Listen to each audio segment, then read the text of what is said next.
Hello and welcome back to Zero Trust World 2025. CyberRisk TV is here, recording live from the Caribe Royale in Orlando, Florida. I'm your host, Adrian Sanabria, and joining me for our next interview is Daniel Madden, Solutions Engineer at ThreatLocker. Welcome, Daniel. How are you? Thanks, Adrian. Doing great. Having a great event, and there's still a day left, so lots more to do. Yeah, absolutely. Yeah, beginning of the second day. I think the last day's a half day. Yeah, the last day's a half day. There's a keynote, let everyone get home for the weekend. Right. We don't want to take up everyone's time and ruin their weekend, but we want to get as much packed in as possible. Yeah, makes sense. Yeah, so today we're going to talk a bit about Linux. Yes. Somewhat overlooked, at least in early days in security. In some ways, I think the first security-minded people I knew were Unix and Linux sysadmins. Yep. Right, paranoid almost. Like I remember early in my career running into some folks that were downright paranoid about managing access to their systems. But generally, we didn't see malware. Once malware chose Windows as their happy place, Linux sometimes got forgotten a little bit. Little bit, yeah. But like you say, those sysadmins, because traditionally Linux was your server environment, right? It's right. Your production not server. A desktop. It's not a desktop. If a user can't work, it's important, but it's not the most important thing. Whereas if your Linux server goes down, that's your business oftentimes. So yeah, those sysadmins were very paranoid. We have security tools there that really shape the environment, but then we have that high paranoid security you're talking about, but we don't have that middle ground between that with the more granular ease of access controls. So that's where we're looking to move to now with Linux security. Right. In the last 7 years, at least, were the year of the Linux desktop. So, we're now seeing it, maybe developers preferring it. I still feel like most go to Mac because it has a POSIX like Linux style command line, but now Windows has that as well. So I field a lot of calls. I do a lot of advisory for enterprises and defenders, where they say, what am I supposed to do with Windows subsystem for Linux? Yeah. Like, how do I protect that? And it's a Linux VM, treat it like any other Linux you host, treat it like any other Linux. Your Windows security tools are probably not going to do much, if anything, for you in that WSL environment. Yeah. No, that's absolutely true. But the thing I was trying to, I did the talk yesterday about kind of the Linux endpoint environment, what you're looking at, what you're trying to secure. And the thing I try to drive home to people is actually the message that the risks that you're looking at, they're the same risks that you're working on in those Windows environments. Your tools might be different, but we get new tools every year. We're constantly trying to find the latest and greatest, whether it's AI or not or whatever. But, the risks you're looking at access to the system. Who can get into your environment and what can they do? And then you're looking at privilege escalation. It's like, where are you giving those extra rights? That's the exact same control you're looking at on Windows, Mac, or Linux. So if we tie it down that way, the tools don't matter. What you're looking at is that overall profile of where your risk is and how are you managing it. Yeah. And do you find yourself talking to organizations that have Linux both as desktop and server?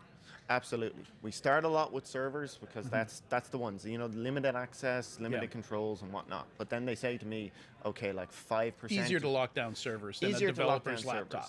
Exactly. But then you have like 5% of those machines, and they say to me, it's a Linux desktop. The developer has to use it. They won't use anything else. Yeah. And all I've done is I've segmented it. It can't get onto the network. It can't get to the valuable files, but I have no idea what else to do. Right. And again, we're looking at those risks. We're looking at, are you using kind of Mac controls, so SE Linux, building that out, which is a lot of work. I don't know if you've ever tried to set it Linux, up. It's a whole thing, especially with a developer. But users and groups, for example, they don't work in the modern attack environment. If you've got a vulnerability in an app that has lateral movement capabilities or remote code execution, you can't have that, because if you go into any of your tools in your Linux environment, you go into SBin, you go into bin, all of those tools can be used by anyone.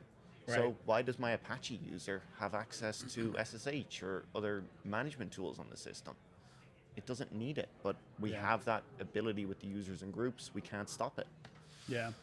And if you're using a remote tool that just gives you a desktop, like the RDP equivalent or, some kind of AnyDesk or TeamViewer, which I think all support Linux as well. Yeah. None of that matters. You get whatever that desktop user is going to give you access to. Yeah. Maybe within that desktop environment, somebody has a root shell already open, right? Yeah, and suddenly you have it. Yeah. What are you doing? Yeah, I used to work with a Solaris admin, a Sun admin, who had a workstation in the data center that was always logged in as root. And you could just walk up to that and type in whatever you wanted. Yeah. And one day somebody hit the up arrow and then enter, and that last command was reboot. And the most important computer in our company got rebooted. And that's exactly it. And people do that with Linux because they don't think about the risks in the same way. Yeah. If you said to that same admin, it's like, would you put local admin on this Windows server and have that logged in all the time? Yeah. They'd be horrified. They'd never do that. But suddenly root is okay. Yeah. And it is the exact same control. But then, so like one of the things I like to say is, if your root account doesn't have a no logon in password, you shouldn't be securing a machine. You need to sort that. But then you go to sudo, it's the same thing. Yeah. Essentially, it's the same root access. Maybe you have to put in a password, but we know what user passwords are like. Yeah. How are they managing passwords? Every password, you put that 90-day change on, every password is just +1 number. And suddenly your sudo access, which is essentially root, that gives you the same access. And I think a lot of people just aren't aware of the things they can do to lock down Linux systems. Like, you can have 2FA at an SSH prompt, for example. Or, why are you even doing username and password? Why not use certificate authentication? Why not use certificate? Right. Exactly. And so there's all these best practices that maybe people aren't aware of. And, again, something we were talking about just before we went live is, why do you have administrative ports exposed to untrusted networks? At all. Yeah. You don't need RDP, SSH, X11 open Not at all. to broad networks. There are technologies you can use that where you indirectly get access to the machine, where it's not a TCP connection that's set up from the outside in, right? Yeah. Or you could use a management server. I think a management server is the ideal. Some kind of a jump box. Some kind of jump box, a bastion, whatever you want to call it. There's different words for it. The key there is, you have a server that you can keep fully up to date, fully patched, which is obviously, to be honest, that's the thing you really need to do, right? You need to be patching your servers. And then if a patch goes wrong on that server, you're not worried because you haven't taken down the money-making part of the business again. Right. So you can keep that up to date and make sure that what I say is, like, if a sufficiently determined attacker tries to get into your environment, they're going to get in there. You can't stop them. You don't know where they're going to pop up.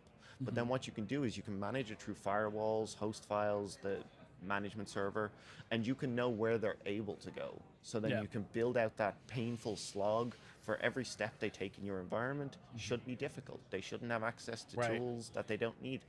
Yeah. Yeah, and something I've done in the past, I actually worked for a deception vendor. And I did a lot of brainstorming and coming up with fake services and stuff for attackers to connect to. Yeah. So it's pretty easy to create like a fake SSH port on a host. And anytime somebody touches that and tries to log into it, that's a red flag. Go investigate that. Because there is no SSH into this host. You're accessing it some different way. And so another thing I wanted to mention, info stealers are a thing. In the Linux world, not just in Mac and Linux, but there's malware that will, if it gets on the host, will scoop up all your credentials and ship them off somewhere. But then those credentials, going back to our earlier point about the access, if they don't have access, credentials aren't as important. Yeah. You know what I mean? Yeah, limiting what any individual credential can do. Yeah, exactly. We limit the accounts. We limit, again, I go back to the sudo and the admin access. We can limit the accounts in the sudoers file. Yeah. So that, someone doesn't need privilege access to all of your config files. They need it for whatever they're doing. They're updating www data on an Apache server. They can have access there with the commands they need, and then they don't need it elsewhere. Yeah, I think one of the tidbits that came out of the U.S. telecom breach, the Salt Typhoon breach, was that one admin, his username and password had access to 150,000 assets. Yeah, I don't know if those were network assets or Linux systems or like a mix of all of the above. I imagine they were probably network devices, but Yeah.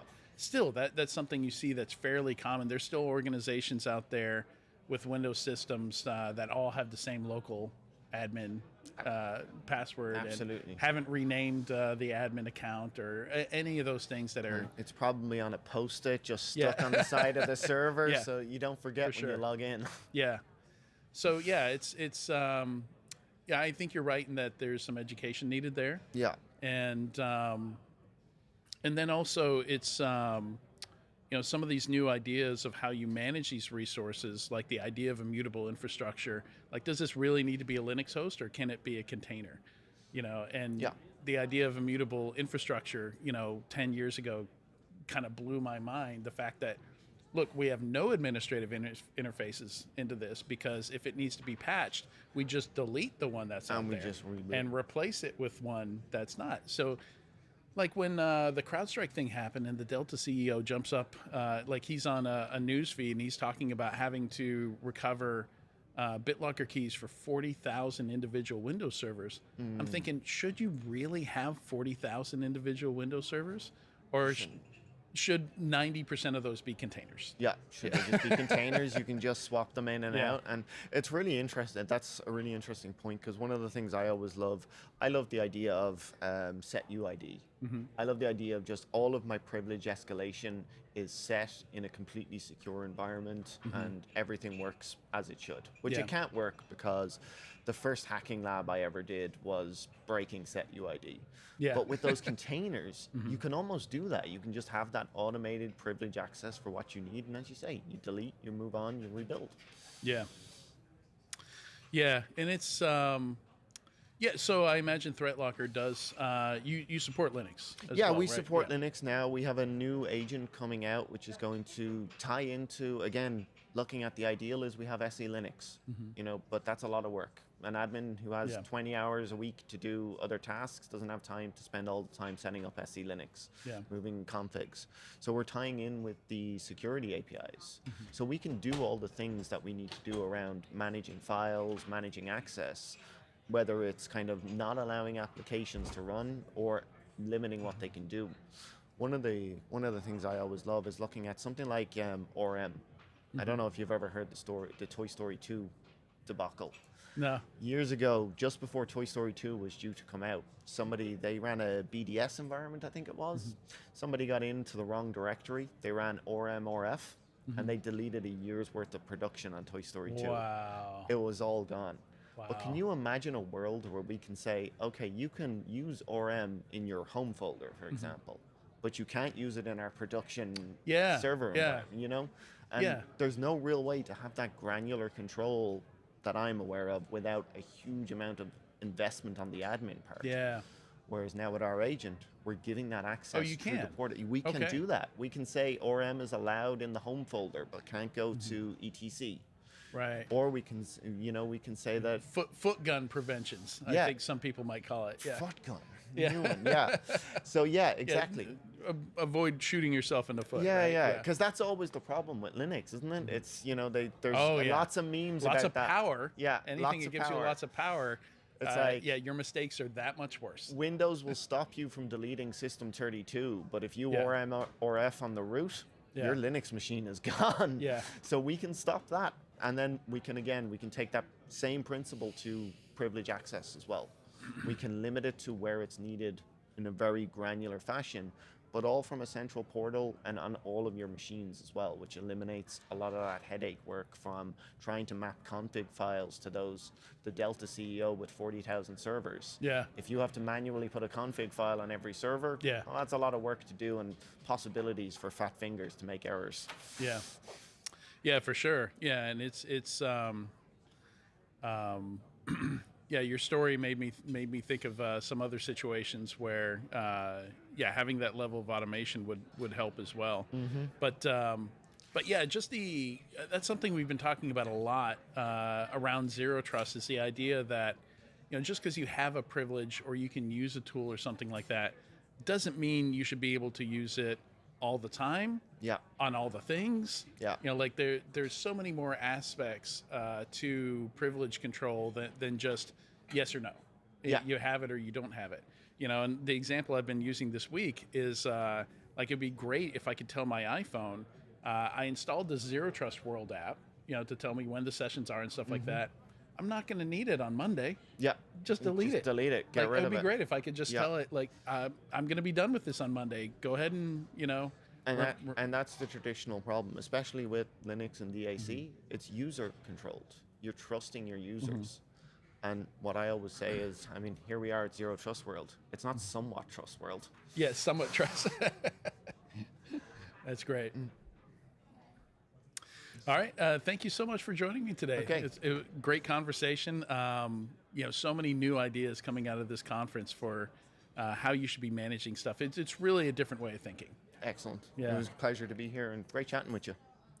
And to access all the CyberRisk TV content from Zero Trust World 2025, visit securityweekly.com/ZTW and stick around. We'll be back in a bit with more interviews. Thanks again, Daniel. Thank you.